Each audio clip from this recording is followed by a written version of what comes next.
RAWsiko is a strategy game set in an imaginary future where China, the main owner of raw materials in the world, decides to stop all exports. As a consequence, players face each other to take control of raw materials coming from different parts of the world, with the goal of building devices and technologies that cannot do without them. To access RAWsiko and use it for free on any device, all you have to do is visit the address below and follow the instructions in the page. There are versions of the game available for browser, Windows PCs and Android devices. They are all identical in terms of content and they can play with each other online. After you open the game and initiate the loading by clicking the green check mark, you will reach the main menu. RAWsiko can be played in 3 to 5 players, both locally, with all players physically together around a single device, and online, with each player using a different device. In order to start an online game, one player has to create a new room by giving it a name and clicking the green check mark at the bottom.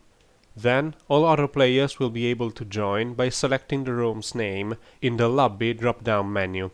Before you play online, remember to set your name and an avatar from the options menu. When the match starts, you will see the game map, in which all the world has been subdivided into continents and territories. Each territory contains some critical raw materials, represented by small circles, that the players will have to take control of in order to complete their objectives. A player's objectives are shown in the bottom right panel and represent a series of devices and sectors of application that cannot do without certain critical raw materials. The raw materials a player needs to complete an objective will flash in orange on the map, while the raw materials they already own will flash in green. The objectives, if completed at the time the game ends, grant varying amount of points depending on the number and rarity of the required raw materials. The player who scores the most points wins the game. Before the match proper starts, a deployment phase takes place. Each player is assigned a starting continent on which they must choose a few connecting territories to occupy. Then the next player does the same. After everybody has completed this procedure twice, players must distribute their initial assets between the territories they just chose. Then the game can begin, and each player will take turns to decide how to act to occupy, attack, and defend the territories containing the resources they need. When the first real turn of the match begins, the first player can move their assets from their territories to neighboring ones.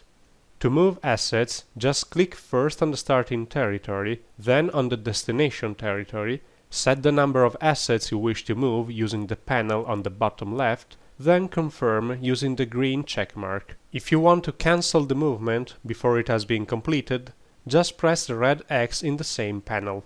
Be careful not to move all of your assets from one territory to another, unless you wish to leave the former empty and lose control over it. Each asset can only move once per turn. To keep track of which assets can still move in the current turn, 2 separate values are shown over each territory. The first number represents the assets in that territory that can still act in this turn, while the second represents the total number of assets present. If you move over an empty territory, it will be automatically occupied, and the player will take control of all of its critical raw materials. You might, however, wish to occupy a territory already controlled by another player. In this case, a commercial clash will begin. A commercial clash is initiated like a normal movement, by clicking first on your territory and then on the opponent's territory. During commercial clashes, neither side, attacker and defender, can use more than 3 assets, even if more are present on their territory.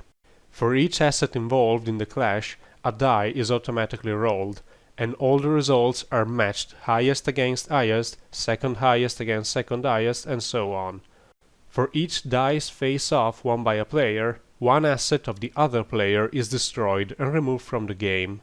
If two matched dice roll the same number, the defending player always wins that face-off.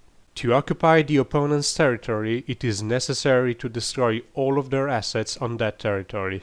If a single commercial clash is not enough, you can keep attacking in the same turn, as long as you have assets capable of doing so. Once one player finishes all of their actions, they must pass the turn to the next player by clicking the orange button at the bottom of the match status panel, and so on for the next players. When all players played one turn, before starting again with the first player, everybody has a chance to reinforce their territories again with new assets, just like it had been done after choosing the starting territories at the beginning of the game. The number of reinforcing assets you receive depends on the number of different critical raw materials you control on the map, including ones you don't need for any objectives. Once the last turn has been completed, players score points for the objectives for which they control the required critical raw materials at that moment in time. Controlling only some of the required materials for an objective, or having completed it earlier during the game but having since lost it, awards no points. If you wish to modify the game rules, for example the number of total turns, or whether the initial disposition of the continent should be randomized or not, you can do it from the options menu before you start a match. Here you will also find two optional rules, Monopoly Stranglehold and Trade with China. If you turn Monopoly Stranglehold on, each time a player is completely eliminated from the game, the turn counter immediately goes up by 1. Trade with China instead allows players, right before adding all points to determine the winner, to obtain a few extra resources they need. For each continent in which only one player is present, that player can claim any material anywhere in the world by simply clicking on it.